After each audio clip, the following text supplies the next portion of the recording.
शुरू अल्लाह के नाम से जो नायब मेहरबान रहम करने वाला। अस्सलाम वालेकुम नाज़रीन, आप देख रहे हैं मेरा यूट्यूब चैनल और मेरा नाम है मोहम्मद हारून। इस्लाम ने औरत को माँ, बेटी और बहन का दर्जा दिया है और इसके साथ साथ उसे तमाम मसावी हकूक भी दिए हैं। जमाना जहालियत में औरतों को जिंदा दफना दिया जाता था। बेटियों को पैदा होते ही घरों से में दर बदर की ठोकरें खाने को मिलती थी। पहले तो जिंदा उन्हें दफना देते थे, फिर उसके बाद अगर वो जवान हो जाते तो उन्हें किसी भी किस्म के हकूक नहीं दिए जाते थे। लेकिन इस्लाम ने ये तमाम चीजें जो है वो खत्म की और उन्हें मसावी हकूक दिए। लेकिन बदकिस्मती से हम देखते हैं कि आज भी हमारे माशरे में जमाना जहालियत वाले मामलात चल रहे हैं। हमारी बहन बेटियों को वो मसावी हकूक नहीं मिलते जिनकी वो जायज हकदार है, जो उन्हें इस्लाम ने दिए हैं। आज जो वाकया मैं आपके सामने रख रहा हूं ये भी बहुत अजीबोगरीब है। इससे पहले आपने हमेशा ये सुना होगा कि ससुराल वालों ने बहू को जिंदा जला दिया, तेजाब फेंक दिया, छत से फेंक दिया, मार मार के जख्मी कर दिया, नाक काट दी, कान काट दिया, हाथ तोड़ दिया, बाजू तोड़ दिया। इस किस्म के जो है वो केस रिपोर्ट होते हैं। लेकिन आज एक ऐसा अजीबोगरीब अनोखा केस है जिसमें माँ, बाप और भाई ने अपनी ही बहन और बेटी को जो है वो जिंदा मार दिया। ये वाकया रूनुमा हुआ है फतेहगढ़ के इलाके में। जो वाकये का जो इंदराज मुकदमा हुआ है वो 3 माह के बाद हुआ। उसकी भी वजूहात मैं आपको बताता हूँ। FIR जो है वो कल करती है 3 अफराद के खिलाफ, ससुर, सास और साले के खिलाफ। शहरियार नामी शख्स की शादी जो है वो फतेहगढ़ मनावा के इलाके में एक लड़की रहती थी कुरतुलैन, उसके जरिए हुई। ये अरेंज मैरिज थी, पसंद की शादी बिल्कुल भी नहीं थी और दिसंबर में इनकी शादी होती है। 3 माह के बाद इसकी सास यानी कि उम्मुल खैर जो शहरियार की सास है वो एक दिन घर आती है और जबरदस्ती अपनी बेटी कुरतुलैन को साथ ले जाती है। FIR के इंदराज हो चुका है। जो कहानी मैं बता रहा हूँ FIR के मुताबिक भी है और मेरी शहरियार से भी बात हुई है तो उसने भी जो है मुझे कहानी यही सुनाई है। वाकया कुछ इस तरह से है कि शहरियार एक दिन अपने घर बैठा था, रमजान का महीना था। अफ्तारी के बाद इसकी सास का फोन आता है इसके वालिद के नंबर पे कि हम आपके घर आना चाहते हैं। तो कहता है 100 बिस्मिल्लाह, आपकी बेटी का घर, आप जब मर्जी आए। ये घर आते हैं, उनकी आओ भगत की जाती है, लवाजमात इनके सामने रखे जाते हैं। तो उसके बाद इसकी सास बड़ा अजीबोगरीब तकाजा करती है कि मैं अपनी बेटी को जो है वो ले जाने के लिए आई हूँ और हमें अब इसको 2-4-10 दिन अपने घर रखना है। जिस पर शहरियार के वालिद कहते हैं कि ये अभी 3 दिन पहले तो आई है और अब आप दोबारा लेने के लिए आ गए हैं, कुछ अरसा इसको भी यहाँ रहने दें। तो वो कहती है कि रमजान है, ईद आने वाली है और अब हमने कुछ शॉपिंग करनी। जिस पर कुरतुल ऐन कहती है कि अम्मी आप क्या उदास हो गई है मेरे बगैर, शॉपिंग पे तो हमने भी जाना है। मैंने और शहरियार ने कल का प्लान बना रखा है और अब हम वहां पर शॉपिंग के लिए जाएंगे। तो इस तरह है कि मैं अगले दिन आपके घर आ जाऊंगी। शहरियार भी हाँ में हाँ मिलाता है, जी ठीक है, मैं एक दिन के बाद इसको आपकी तरफ छोड़ जाऊंगा। लेकिन वो कोई जिद और अना का मसला बना लेते और कहते नहीं, हमने इसको ले जाना है तो आज ही अपने साथ लेकर जाना है। इसी दौरान बात तल्ख कलामी से हाथापाई, लड़ाई झगड़े तक जा पहुंची। बहरकैफ पुलिस आई, थाना कचहरी हुआ और फिर मामला सुधर गया।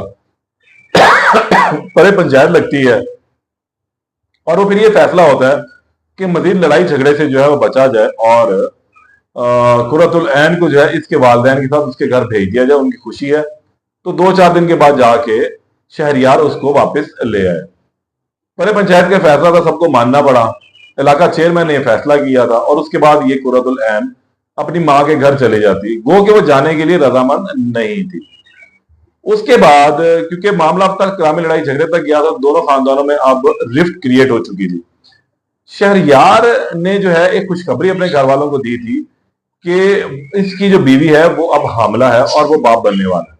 और ये खबर जो है वो उसने अपने ससुराल भी बताई थी और लेकिन वहां से कुछ गर्मजोशी और खुशी का अंसर उसके सामने नहीं आया था। शहरियार ये बताता है कि जिस वक्त ये मामला हुआ तो उस वक्त उसकी बीवी 2.5 माह की हामला थी और इस वाकये के बाद उसने मुतलका थाने में यानी कि हरबंसपुरा थाने में भी एक दरख्वास्त दी थी कि इसकी बीवी और बच्चे को जो है इसके ससुराल वालों से खतरा है, उसे डर है कि वो इसे मार देंगे। लेकिन पुलिस ने अपना रवायती अंदाज अपनाया और किसी भी तरह से जो है वो कानूनी कार्रवाई मजीद नहीं की। फिर एक दिन शाम को शहरियार अपने घर पे ही मौजूद था कि उसको इतला आती है कि उसकी बीवी मर चुकी है, तुम्हें मालूम नहीं? और उसका तो जनाजा है आधे घंटे के बाद। उसके पैरों की जमीन निकल जाती है और वो बड़ा परेशान होता है और वो वापस दीवानावार भागता है अपने ससुराल की जानिब। तो जाके वो देखता क्या है कि वहां पे टेंट लगे हैं, लोग खड़े हैं, अफसोस कर रहे हैं और बिल्कुल तैयारी है। वो जाके पूछता माजरा क्या है? तो लोग हैरान होते हैं कि भाई तुम्हें नहीं मालूम। वो पूछता है अपने ससुराल वालों से क्या हुआ है, तो कहते हैं तुम्हारी बीवी का इंतकाल हो गया आज दोपहर 1 बजे। कहते हैं मुझे बताया भी नहीं। उसे शक गुजरता है, देखता है अपनी बीवी को कफन के अंदर लिपटा हुआ, 115 की कॉल कर देता है। इसी दौरान फिर पुलिस वहां पर पहुंचती है और इस के बाद मामला इस तरह बनते हैं कि पुलिस वहां से लाश को अपनी तहवील में ले लेती है। पुलिस से छुपा कर जो है ये इस लाश को दफनाया जा रहा था। बहरहाल पुलिस ने लाश अपनी तहवील में ले ली, मेयो अस्पताल डेड हाउस मुंतकिल कर दिया गया। अगले दिन इसका मेडिकल हुआ और फिर इसको मनो मट्टी तले दफना दिया गया। ये एक इंतहाई अफसोसनाक वाकया था। इस वाकये की जो रिपोर्ट थी वो तो हो चुकी थी, लेकिन एफआईआर का इंदराज नहीं हुआ था। उसकी सबसे बड़ी वजह यह थी कि शहरयार जो है वो अपनी सास, ससुर और साले के खिलाफ नामजद एफआईआर करवाना चाहता था, लेकिन पुलिस इस बात पर मुसर थी कि अभी इस हवाले से कोई सबूत नहीं है तो हम एफआईआर नहीं करेंगे। हाँ, एफआईआर अगर होगी जो तुम्हारा मौकफ है कि तुम्हारी बीवी हामला थी और इन्होंने इसको मार दिया, तो फिर फॉरेंसिक की रिपोर्ट के मुताबिक होगा। शहरयार ये वाकया बताता है कि इनके घर के सामने एक हॉस्पिटल है जिसका नाम नगीना अस्पताल है। मुबैना तौर पर इन्होंने इसका हमल जाया करने के लिए कुछ ऐसी दवाई उसको खिलाई कुरतुलैन को, जिससे उसकी हालत बिगड़ गई और फिर वो उसका अबॉर्शन करवाने के लिए जो सामने हॉस्पिटल था वहीं पर ले गए। इस दौरान इसकी डेथ हो गई और यही मौकफ इसने पुलिस को भी लिखवाया। 3 माह के बाद अब आज फोरेंसिक की रिपोर्ट आ गई और ये बात साबित हो गई कि इसकी बीवी 2.5 माह की हामला थी और इसका जो हमल जाया करने की कोशिश की गई, जिसके मुताबिक पुलिस ने फिर एफआईआर का इंदराज कर दिया इसके ससुर के खिलाफ, इसकी सास उम्मुल खैर के खिलाफ और इसके एक साले राशिद सुबहानी के खिलाफ। अब तीनों ये अफराद जो है फिलहाल घर से भागे हुए। शहरियार ने और भी कुछ इंकशाफात की हैं कि उसका कहना है कि ये इसके ससुर की दूसरी शादी थी और इसको शक है कि इसकी सास की भी ये दूसरी शादी थी और जो इसकी बीवी थी वो इसके ससुर की पहली बीवी में से थी, यानी कि जो उसकी बेटी थी वो इस माह में से नहीं है, उम्मुल खैर में से।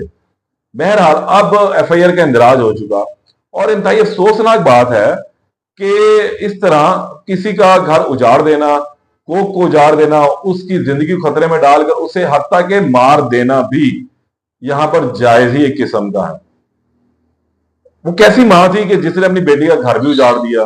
वो कैसा बाप था जिसने अपने बेटी का घर उजाड़ा? वो कैसा भाई था जिसने अपनी बहन को मनो मट्टी तले दफना दिया?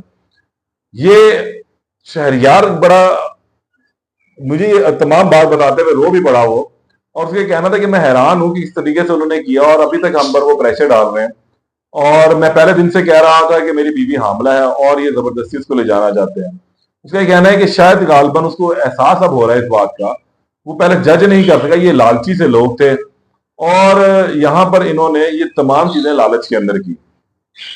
वो ये चाहते ही नहीं थे कि उनकी बेटी जो है वो नानी बने या उनका जो ये जो शहरियार है वो बाप बने और उसकी बेटी बीवी मां बने। और वो पहले भी कहते थे हमें यकीन नहीं है कि ये हामला है, लेकिन फौरेंसिक की रिपोर्ट ने अब ये साबित कर दिया कि आमना जो है वो कुरतुल ऐन जो है वो 2.5 माह की हामला थी। सिर्फ उसका ही कत्ल नहीं किया गया, एक मासूम जान जिसने अभी इस दुनिया में आंख खोलनी थी उसका भी कत्ल कर दिया गया। पुलिस ने अब एफआईआर का इंदराज कर लिया है और ये तमाम लोग जो है अपने घरों में ताले लगाकर मफरूर हो चुके हैं और पुलिस अब इनके खिलाफ कार्रवाई भी कर रही है, रेड भी करेगी। आज ही एफआईआर का इंदराज हुआ है और मेरी शहरियार से भी बात हुई, उसने कहा जी हम इसको मुकम्मल तौर पर परसू करेंगे, इन लोगों को जो है वो सजा दी जाएगी। मैंने उससे सवाल किया कि भाई तुम्हारा या तुम्हारी बीवी के दरमियान कोई लड़ाई झगड़ा चक्लिश थी? उसने कहा जी हम लोग बड़े हंसी खुशी रह रहे थे, मेरी ये अरेंज मैरिज थी और मैं इससे बहुत ज्यादा खुश था। मेरी बीवी जो है वो एक अच्छी पढ़ी लिखी लड़की थी और घर गृहस्थी तमाम मामला को बड़े अच्छे तरीके से संभाल भी रही थी। किसी किस्म की मुझे उससे कोई भी परेशानी नहीं थी, कोई उससे मुझे नुकसान नहीं था, कोई उससे मुझे किसी भी किस्म का कोई एहतमाल ऐसा नहीं था कि मैं घर में कहूं कि मेरे घर का माहौल खराब है। अफसोस का मुकाम यह है कि यहाँ पर माँ बाप और भाई ने मिलकर अपनी ही बहन को जो है वो मार डाला, उसके होने वाले बच्चे को मार डाला, और फिर वो यहाँ से इस बात पर है कि वो माँ बनने वाली ही नहीं थी। इस केस में अब कोशिश ये होगी कि जो भी अपडेट हो मैं उससे आपको आगाह करूं, क्योंकि ये एक ऐसा केस है लाहौर में पहली मर्तबा कि जिसमें अमूमी तौर पर ससुराल वालों पर बात आती है, लेकिन इस मर्तबा लड़के के ससुराल वालों पर आई, यानी कि लड़की के मैके पर, और वो तमाम गुनाहों के जो है वो जिम्मेदार करार पाए हैं। अब इस केस में मजीद जो अपडेट होगी उससे आपको दोबारा आगाह करूंगा। तब तक के लिए इजाजत दें। अल्लाह ने के बाद।